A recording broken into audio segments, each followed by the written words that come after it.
All right. Sort of Sports Podcast, episode 81. And yes, I know it's coming out a day late. Last night, I just ended up, I could have recorded, but it would have been kind of a late night. And I was like, you know what? I'm just going to record Friday. It's not a big deal. Just going a day late. I'm sure it'll be okay. And then I had a snow day today, so that made it even better. Now, I'm not going to drop a freestyle just because I had a snow day.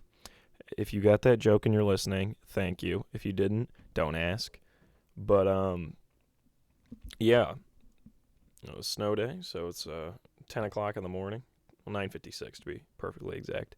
So I'm gonna get this recorded, edited, toss it up on the YouTube and the Spotify. We're also on Apple Music now too. I don't think I ever really link it. I think if you go to the About page on the channel, it's there if you care to listen to me on Apple Podcasts. But I think most people are usually YouTube. And then I know my girlfriend uses Spotify. I think my sister does too. But other than that, I think it's like my one Spotify listener. Anyway, let's get into what everybody came to listen to me talking about. Because you could talk back to me when you listen to these. You could, sit there and be like, I start saying something, you talk back. But I gotta admit something. I don't hear you. I know. You're saying something to me right now, and yeah, I understand. So that was acting. I didn't actually hear you. I know. I'm a terrible person. I just lied to you. Let's get into the picks. I think my joke has no traction. Let's move on. Here we go. So wild card predictions. I went 6 for 6. If anybody listens to these podcasts and does parlays off what I pick, then I made you some decent money. I think it was a $10 bet. If you picked everything I would have picked, would have been like $400, $500. So, moral of the story is, Ohio gambling laws are really screwing me over on income because I'm not 21 yet, so I can't gamble. Apparently, I would be, I'd be doing pretty well. Whatever. I actually had a dream, like last night, as in like an hour ago, because I just woke up like a half hour ago. So I had a dream that I got all my predictions perfectly correct. And I just think it's kind of funny that apparently it's snuck into my subconscious, like being correct about the picks. It's going all to my head, guys. We gotta turn off the podcast, end it. It's all done. It's all going to Ryan's head. But anyways, 6 for 6 on the picks. That rhymes. I almost could name the episode that, but I think I'm going to not be so full of myself. I'll name it like Divisional Round Preview or something like that. 2024 Divisional Round. Or something like that. I don't know. Do you guys remember, if you're like longtime listeners of the pod, do you guys remember when I used to name the episodes like just like 40,000 things? Like now I've become a lot more succinct and concise. But like let me go back. Episode 1, NBA Finals, where is LeBron's legacy? Next episode, Cardinals versus Seahawks was a hood classic. Also, Ghost of Tsushima is a 10 out of 10 game. Okay. Next episode. Halfway through NFL season. Semicolon. NBA will start December 22nd. Episode 4. Giannis stays baby. Mahomes my MVP. And Burrow is the hero's journey. I remember that when I gave literary analysis on the pod. Always a good when I do that. Then I did a mini episode, which I never did again because I just was like, you know what? If it's only 12 minutes, it's only 12 minutes. Still an episode of the pod. So I have the mini episode about the college football playoff of 2021. Then episode 5, it's NFL playoff predictions. OSU beats Clemson, and the Cavs looking surprisingly decent. This continued. I would just name things like just with so much in the top. Like I just so much in the top, like in the title. Why did I say top 3 times? And then when I started doing the big salad with Quinn, once you put Sort of Sports Podcast Presents, the big salad episode, whatever, hyphen, and then the title, I couldn't really start naming it like that. So I had to make the title succinct. So our first episode is Sort of Sports Podcast Presents The Big Salad, Episode 1, March Madness and More. And the next one is More Madness, then Much More Madness, then No More Madness. I thought that was funny. I remember writing that. But then we go back to my episodes. Episode 10 of my show, MLB Preview, WrestleMania Thoughts, and MVP Jokic. Nowadays, I would just put MLB Preview, and then if you happen to listen to it, I'd also have WrestleMania Thoughts in there. I just think it's interesting. I think it's because I've always been a big listener in the Bill Simmons podcast, and that's how he names things, where it's this thing, and this thing will all be talked about, which is technically a really good system if you really think about it, because it's then you, like, if you're a listener, you would look at the title and be like, oh, he's going to talk about these things. I won't care about this thing. Instead of, I just put all my eggs in one basket now. Because the first episode I ever did where I was just very straight up was episode 11, which is NBA season wrap-up and playoff predictions. Then episode 12, I go back into making it, like, long. It's got, like, 3 things in the title. Then episode 13 is holding out for a Bucks championship. Episode 14 is yes. Episode 15, I do a lot in the title. When do I just start making it simple every time? It looks like episode 16, which is fall 2021. So it took me about a year to just make the titles simple. Yeah, that's when I started making the title simple. Yep. Okay, so I had about a year where I liked it a lot. Well, then because I've always made jokes in the description, then I started making jokes in the title. Like, call me a doctor because I'm doing NBA checkups. Stuff like that. Bryce Young saved you all from the saddest podcast of my career. Episode 50, he's the best player in the league, and it's Jokic. Yeah. Interesting. Okay. All right. This was fun, but we should probably talk about. I honestly, like 5 minutes ago, said I was going to talk about NFL. So anyway, yep, 6 for 6 my picks. Let's talk about that Texans-Browns game. I said that the Texans are going to beat the Browns. I felt like it was a horrendous matchup for Cleveland. I was more right than I ever thought I'd be. C.J. Stroud looked absolutely incredible. I think what's going to go on to Stroud is I honestly believe that Texans team might be in the Super Bowl next year. I think they just got literally everything going for them. They have the 2 most valuable positions, a great quarterback and a great pass rusher. And, in free agency, they're just going to go out and bolster up the O-line and the defense. That's really all they're going to do. Here's the thing with that O-line. It doesn't even need to be that great because Stroud is unfazed. I've never seen a quarterback who's so unfazed by pressure. It's incredible. Yeah, he's just insane. I think a lot of the Herbert lovers are going to become Stroud guys because it's like, as much as I love Herbert, Stroud is like the more exciting version of him. It's like the evolution. And I'll be honest, I love CJ a lot too. I think if I did my favorite quarterback rankings right now, it is still Lamar 1, Bryce Young 2, Herb probably 3, and then it's like Baker, Burrow, Stroud, right? I think that's probably the way I rock. Anyway, I know I have 6 favorite quarterbacks. At that point, I mean, I'm doing what is that? It's almost little less than a fifth of the league. So craziness. But anyway, I watch a lot of football, guys. I'm sure CJ Stroud isn't affected by my favoritism. Anyway, I'm sure he is just going out there to play for himself. And the Lord. He's a big Christian guy, so that's probably the 2 people he's really playing for. But anyway, that Texans team, I mean, they played so well that now some people are starting to take them over the Ravens. And here's the thing. I think the Texans are really good. I just don't think we need to overreact. And I'll get that more into later with the picks, why I'm going to take the Ravens to beat them. But the thing is with this Texans team is, like I'm saying, this is DeMeco Ryans deserves Coach of the Year. I feel like Stefanski really lost it when they, A, played that bad, and then B, the next day he fired like the entire offensive staff. And I don't really understand that. I think it's just like the Morgan Wallen song once said, you're trying to put a Band-Aid on a bullet hole. Because I think Joe Flacco was the leader of this team, and I think he did really well. I don't think Kevin Stefanski is the reason they played really well. I'm not the huge Stefanski guy, to be really honest. He kind of forced Baker out, and he brought in Deshaun Watson. And that's a move I will never respect. And on both sides, I mean, the forcing out of Baker and bringing in Deshaun Watson. Like, if this Browns team had Baker Mayfield, they'd be better off. Now, granted, did they beat that Texans team? Probably not. But you're just in a better situation. But here's my thing. My one friend was telling me. He's like, we would have better talent all around because he wouldn't be taking up as much money as Deshaun, so we'd have other players. He's right. He's right. So the window of opportunity in the NFL is very small, very small, and I'm concerned. This was the Browns' window, and it was like 2020 to 2024, well, 2023 season was like their window, that 4-year period. And it's like 2020 they make playoffs, they lose. Okay, next year Baker's hurt.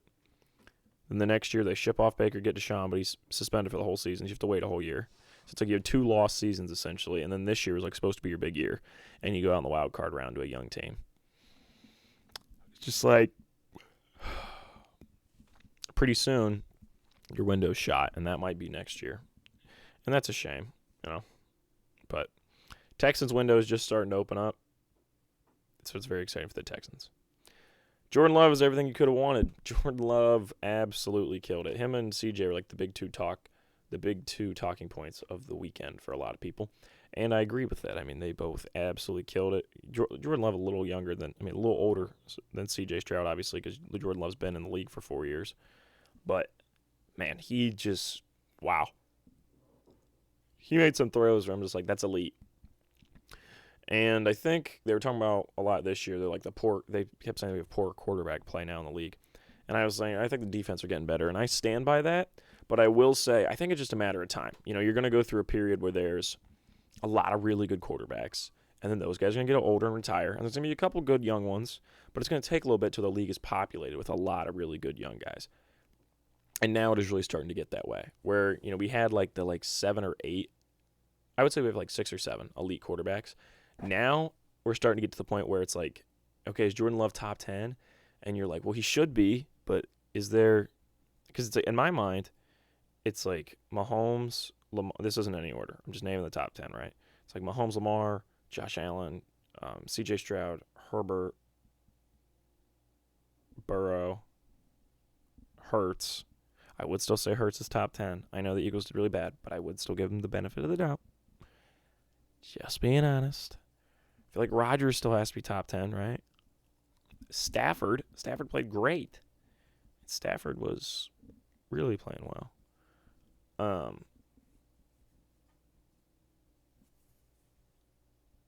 I'm forgetting somebody important, right?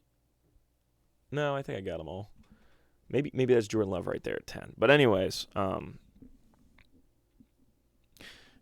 feel like we're definitely starting to get the league populated more with really good quarterbacks, and we're going to be kind of back to the point where there is like 10 to 12, like I don't know if it's elite, but like really good, and then there's like the top 5 to 6, it's like elite. Anyway, you know, there was a point where like Phillip Rivers was like the 10th best quarterback in the league. That's pretty good, and that was like early 2010s.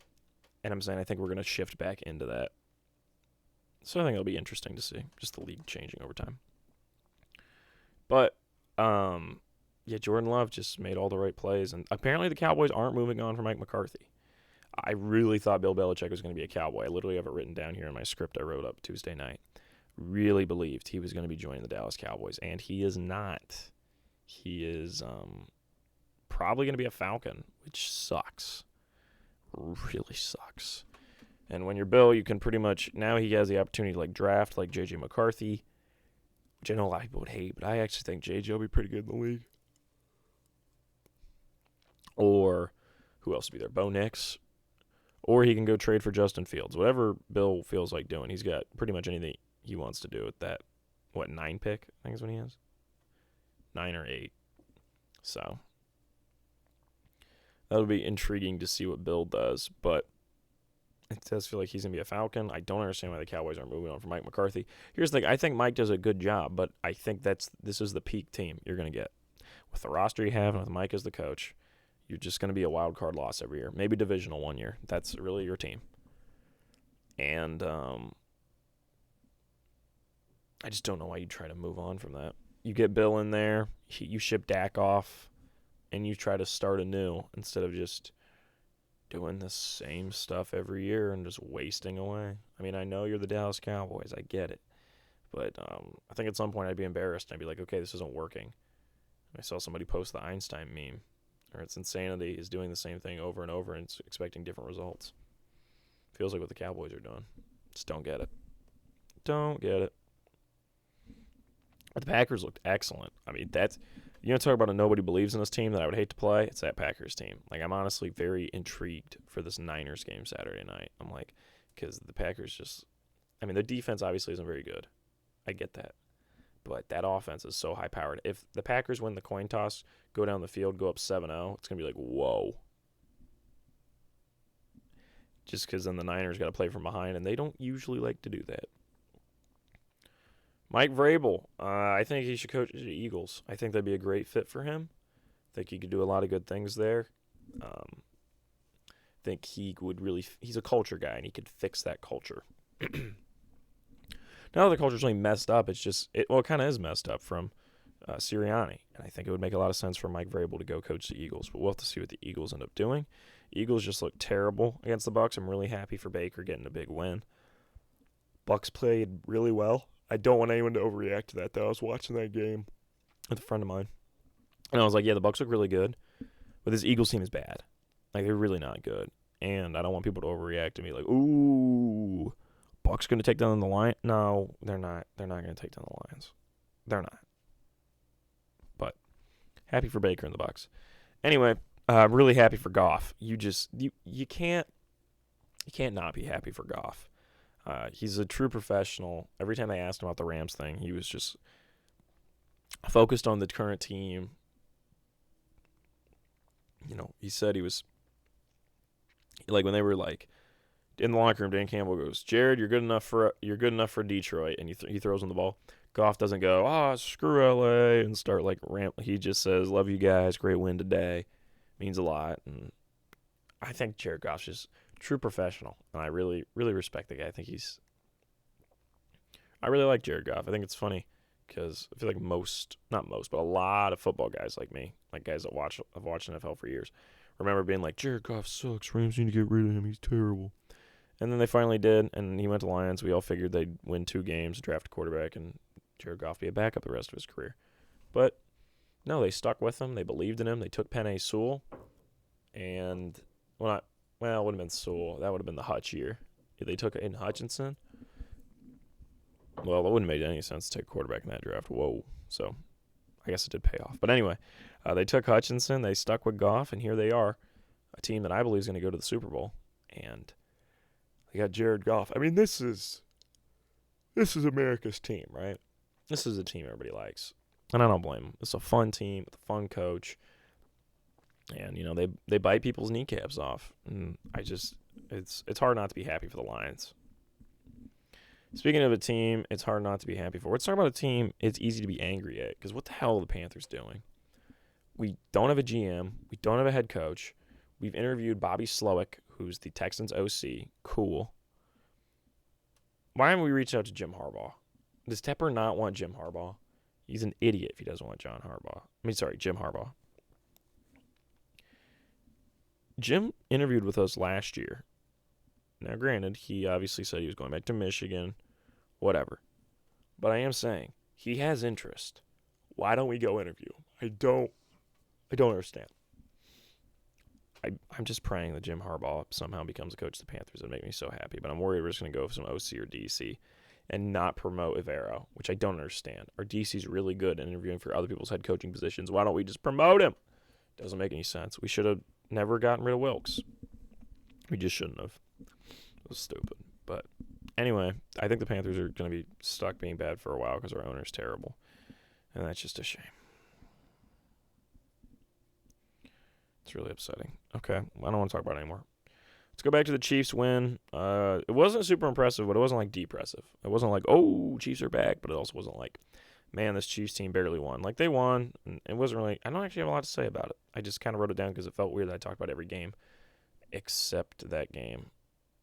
Like how the Bills game was really fun, and it was in the snow and all that, and that was cool. I mean, that was fun. The fact that the fans got to sit wherever just because they bought a ticket because it snowed so much. You couldn't even find the seat numbers. That was really cool. So I really enjoyed that. I thought the Bills game was super fun.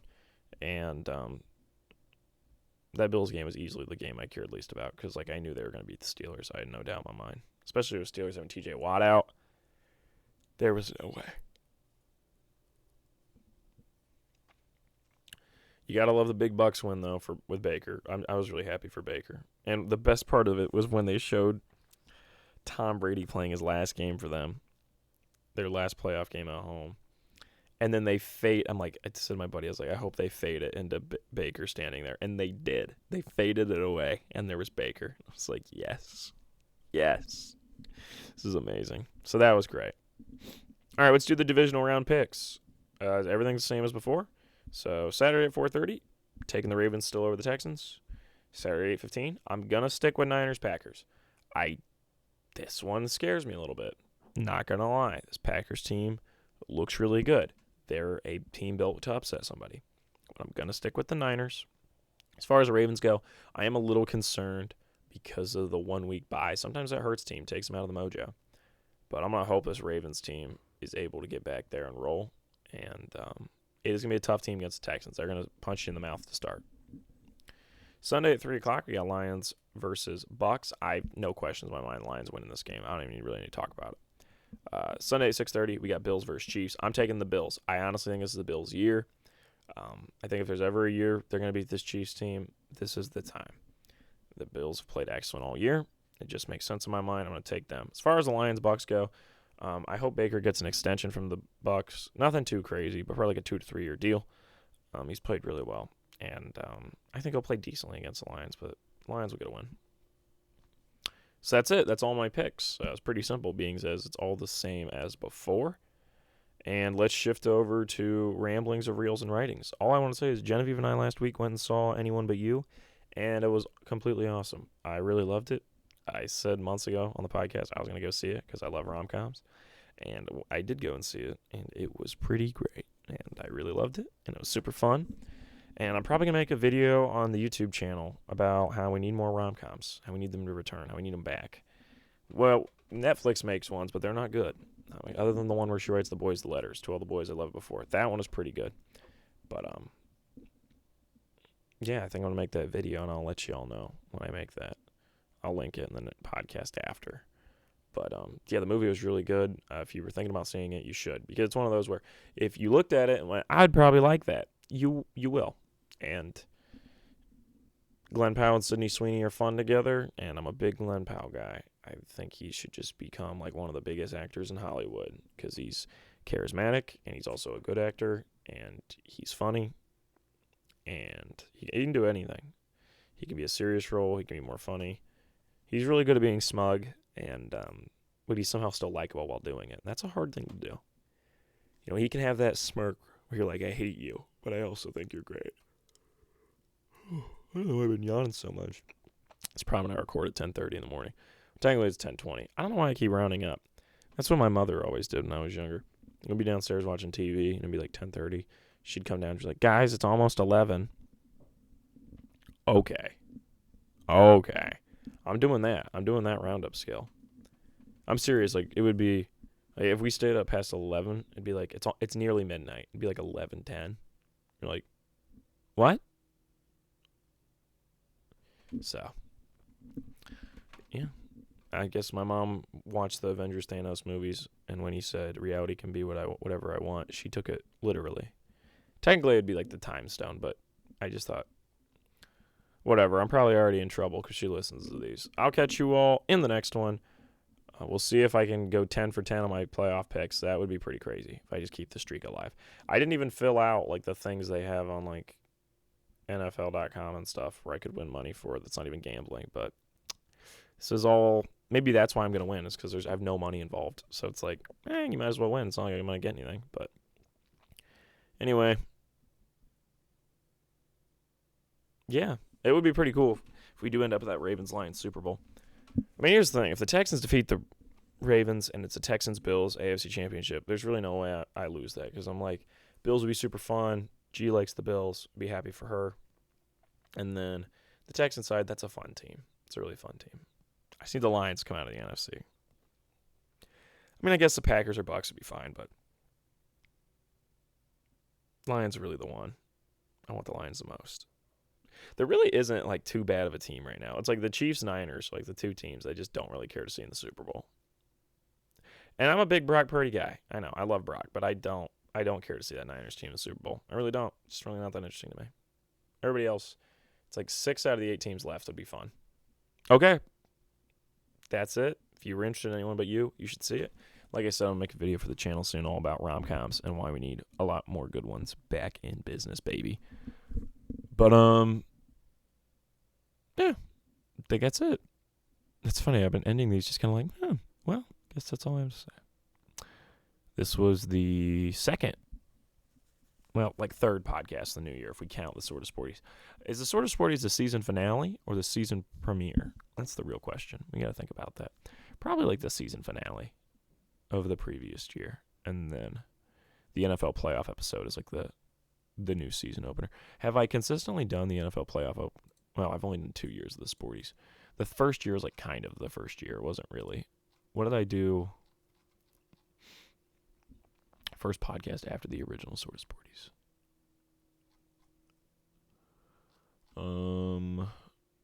Was it playoff picks? Yep, it was. That was Big Salad playoff picks.